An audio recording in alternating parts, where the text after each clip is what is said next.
No spark. Trying to get fired up for meetings. Got it going, you know what I mean? We got a big week. So what do you think just about how your defense was able to kind of dig deep there in the fourth quarter and get that stop? It was a hard game, hard fight game, physical game. When we needed to make the plays, our guys stepped up. So there's some things we need to clean up.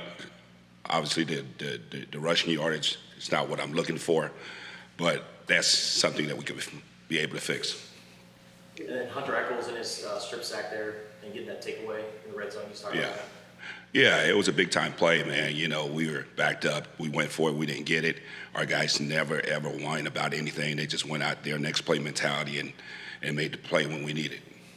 The rushing yards a little bit of a concern, although North Dakota State's unique, just moving forward, facing other teams that level of football. Yeah, it's going to be a lot easier to prepare for.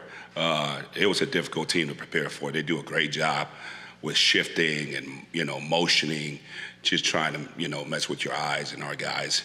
It's a new thing they had to fix. They had to face,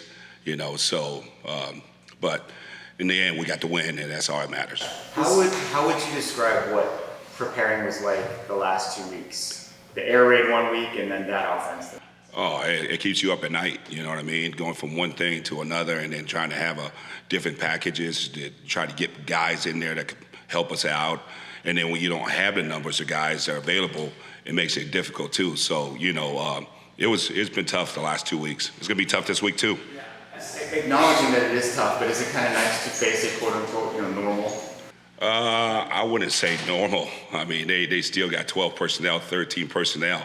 When you look at our tape, I've been in offensive rooms, scheming for teams.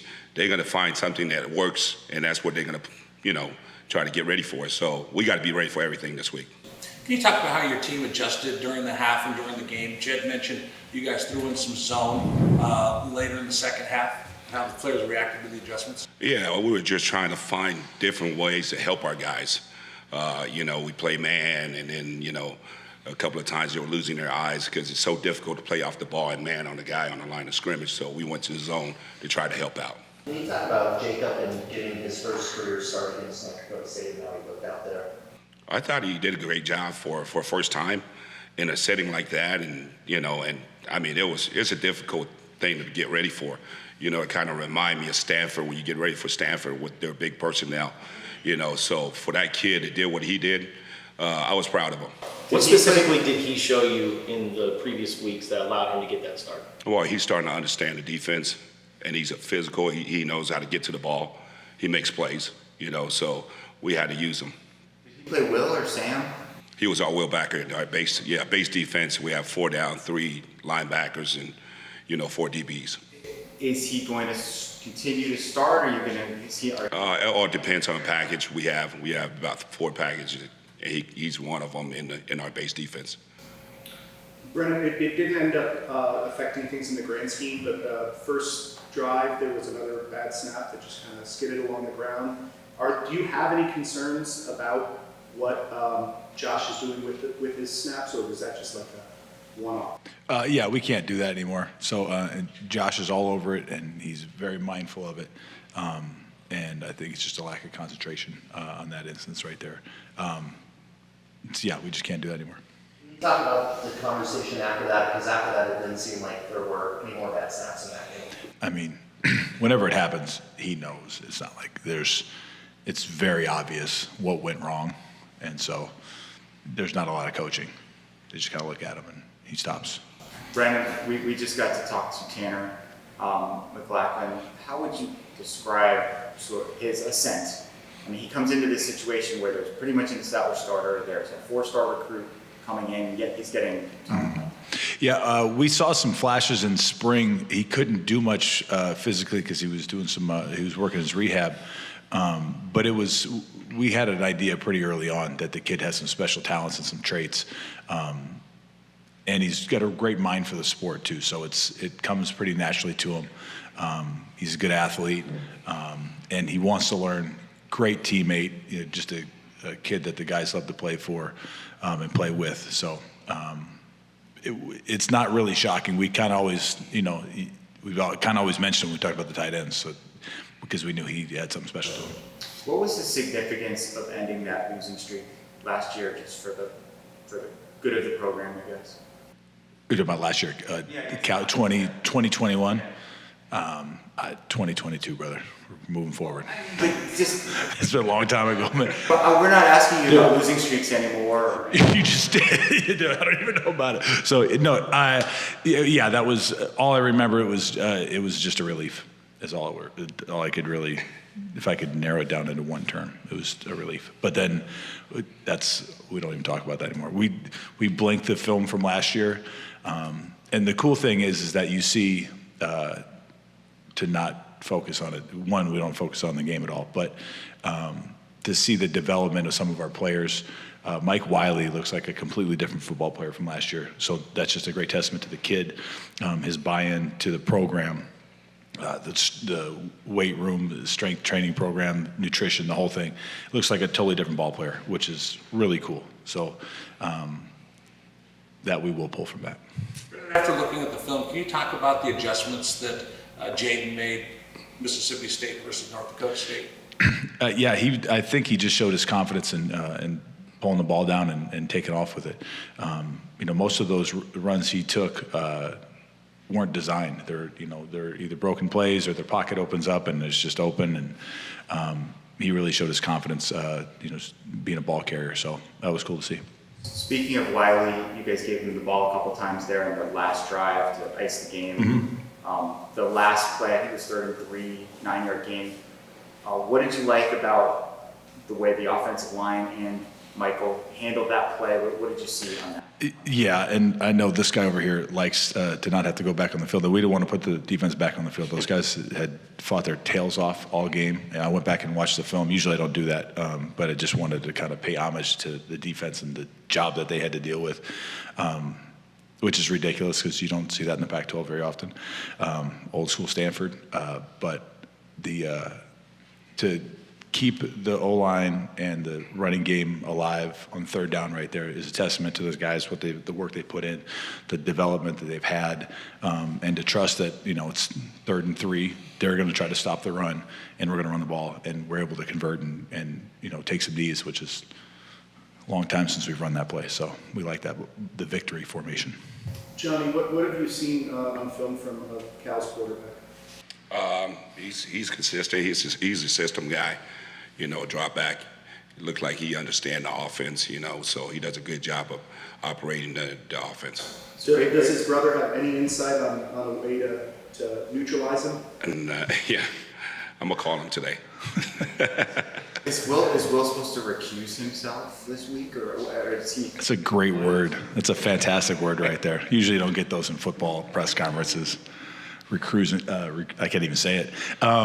Easy for you to say. No, it was fun, talking Plummer football this past weekend because he was going down there trying to win the game, and Will was, we're just kind of watching it happen. And they had a great battle right to the end with those guys. Sure. So obviously you're not going to see another offense like that one, at least in the Pac-12. Is there something you can learn from that game, or something you can show the guys that is applicable to? Yeah, when I become a head coach, I would like to hire that guy. That's a tough offense, man. You have a couple of days to prepare for. You hope you learn from it. And we put in a system that I think we could benefit from when we play teams. The season's still young. I mean, Stanford played with 4 tight ends, so I might see it again this week. For both of you guys have coached in the Pac-12 for a long time. What's the most memorable game you guys played in Berkeley? It was, I was at Washington. It was, I believe, we drove down with Jake Locker. I don't remember the year, but we had a 4th down, ball on the 1. We were down by 3. We had a choice to kick it or go for it, and Sark just said, hey, we're going for it, and that was the game. And I think we broke a losing streak by Washington. That was the game. It was the last game in that stadium, the old stadium. You, Brennan? They always had good battles up there. The one that sticks out, I think it was I don't feel like it was a Saturday night game. It felt like it was an off night. I think Fred Davis was playing tight end and he went nuts that game. That was a fun one. I remember the first one I played there, but I don't want to talk about that game. What have you seen from Cal's defense so far? It's their system, and they're tough and physical, and you know they played against a heavy run attack of Notre Dame, and they took on the challenge, and you know for all the runs that they had to deal with, they were tough the whole time, fitting the gaps, tough players. So it'll be a great challenge for us this week. Where would you say that your line has done better, blocking run or pass? That's a great question. We've been balanced, which is all I could ever ask for. There's some things I'd like to clean up in the run game, things we want to clean up in the pass game. We didn't have to give up a sack. It was really bad. I didn't give them enough tools to get that done fast enough. They could have picked that up easy. But we need to be better in the run game. I feel like we need to make more improvement in the run game. Let's say that. And I think we can do that this week. We've really faced a different foe this week than the previous two. There's a lot of movement in the first 2 weeks, and these guys are they're going to line up and fit their gaps really well. So we got to attack that. So I'll be excited to see if we can get it done. When training camp started, Jonah Coleman wasn't working with the first or second team. It didn't seem like, but now you guys are giving him carries an important situation. What did he do to either get back into the graces or move up the depth chart? He was never in our bad graces. It was just a numbers situation. We tried to get 32, the new kid, DJ, get him going, see what he could do, get him in shape and all that. So, but 24 just stayed consistent is really what it is. He's just been same guy day after day. He's really done a good job of learning his pass protections, which is crucial, especially for young guys in whatever league you're playing. It's knowing how to pick up the pressures, pick up the blitzes, and he's been a willing blocker, which is it's rare for a freshman to want to come in and pass pro as a running back, as well as being a great runner and being a great receiver out of the backfield. So we're really excited about where he's at. Go ahead. Johnny, are you pleased with the amount of rotating you've been able to do? Would you like to do more? How would you Yeah, I'm always looking to get, fresh bodies in there when they're available, So most definitely, I would like to do more. John, can you go back to fourth quarter? Jed talked about it yesterday. You had gathered the defense before the big stop. And he said Ricky and Chuck had some things to say. Can you recall? Yeah, we needed a stop, and we said, hey, well, no matter what happened, this is the most important stop, and we got to get it done. So, and the kids were, they play up to it, and it was a big stop for us. It was the last drive. What did you learn about your team in that moment then?